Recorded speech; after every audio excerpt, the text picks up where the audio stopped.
So our boat came with a 1987 Mercury 3-cylinder 70 horsepower motor with power tilt, which was kind of cool, but it's a little big for the boat. It's almost 300 pounds, and the boat doesn't weigh much more than 300 pounds without the engine on it.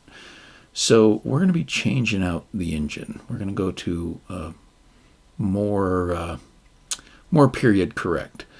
So I thought I'd just make a quick clip on how you get an outboard engine off. Now, folks who have more experience than me may point out a better way to do this, but this was how I went at it. First, you've got these cables that control the throttle and the and your forward and reverse gear, and they're just held on with a couple bolts. Here I'm trying to figure out how to get at the second one. The first one loosened up quite easily, but then there was essentially a big zip tie that held this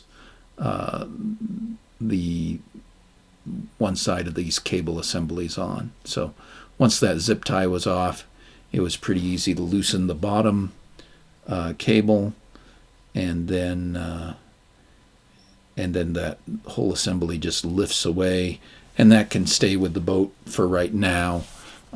We may do another video of removing the cable from the boat, because I don't think we're going to use this set of cables with the period motor, but I also wasn't ready to take them out of the boat yet. So here I don't know what I'm doing.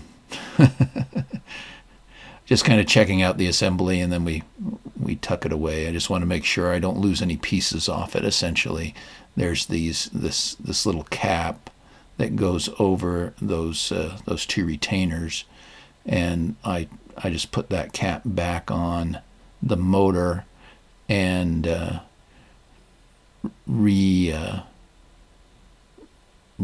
up the little clip that holds it on there.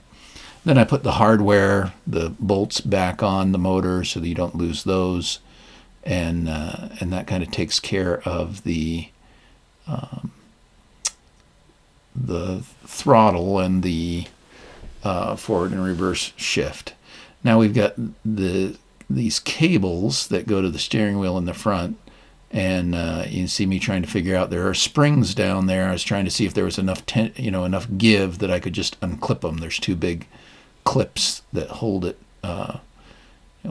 hold the two pulleys on the motor there, and as you turn the steering wheel, it kind of winds this cable onto a spindle on the steering wheel, and essentially just pulls the motor one way or the other. So I figure out that it's easier just to remove the center bolt that holds the, there's a bracket that the two wires are clipped to. So I just have to remove this bolt, and that goes pretty quickly once I figure out the right size wrench and where we pull this off, and then it's fairly easy to slide that bracket right off the motor, and then just leave it with the boat with those clips on it. I should probably speed up this part of the video too, because it's not that complicated. Just take that bolt out and then pulled it forward, and now we've basically disconnected throttle, forward, reverse gear, and steering. And yes, sections of this video are speeded up, but overall that didn't take long at all to do. Just kind of clean it up, and then we're going to move on to removing the wiring harness on the other side. Thanks for watching.